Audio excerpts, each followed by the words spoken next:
রোজার সওয়াব আমার হাত দিয়ে আমি দেব, সুবহানাল্লাহ। এরপরে আল্লাহ পাক বলছেন, অন্য রিওয়ায়াতে এসেছে রোজা আমার জন্য আর রোজাদারের পুরস্কার আর কিচ্ছু না, রোজাদারের পুরস্কার আমি আল্লাহ নিজেই পুরস্কার হয়ে যাব, সুবহানাল্লাহ। হাদিস শরীফে এসেছে রোজা রাখলে পরে ক্ষুধার কারণে, খালি পেটে থাকার কারণে টক্সিন জাতীয় এক প্রকারের গ্যাস তৈরি হয় পেটের ভেতরে, স্টমাকের মধ্যে, ফলে মুখে এক রকমের দুর্গন্ধের সৃষ্টি হয়। নবীজি বলেছেন রোজাদারের মুখের থেকে যে গন্ধ বের হয় আল্লাহ পাকের কাছে রোজাদারের মুখের গন্ধ মেস্ক আম্বারের চাইতে বেশি পবিত্র। আপনার মুখের গন্ধটাও আল্লাহর কাছে পবিত্র। রোজাদারের জন্য, রোজাদারদের জন্য জান্নাতের একটি দরওয়াজা খাস করে রাখা হয়েছে, যার নাম রায়্যান।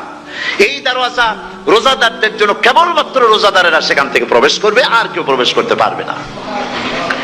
এই রোজাদারদের সম্পর্কে আল্লাহ পাক বলেছেন, হাদিস শরীফে এসেছে, বুখারী শরীফের হাদিস, রাসূল করিম সাল্লাল্লাহু আলাইহি ওয়াসাল্লাম বলেছেন, লিসাইমে ফারহাতান, ফারহাতুন ইনদা ফিতরিহি ওয়া ফারহাতুন ইনদা লিকাই রাব্বিহি।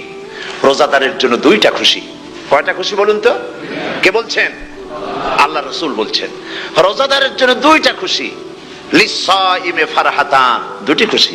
ফারহাতুন ইনদা ফিতরিহি, একটা খুশি হচ্ছে ইফতারের সময়।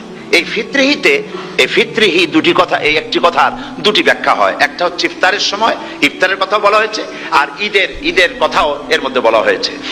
ইফতারের সময় হলো একটা খুশি, আর একটা খুশি হচ্ছে ইনদা লিকাই রাব্বিহি, যখন রোজাদারের সঙ্গে আল্লাহ পাক দেখা করবেন তখন হবে আরেকটা খুশি। তার মানে হচ্ছে রোজাদারদের সঙ্গে স্পেশাল আল্লাহ রাব্বুল আলামিন সাক্ষাৎকারের ব্যবস্থা করবেন, সুবহানাল্লাহ।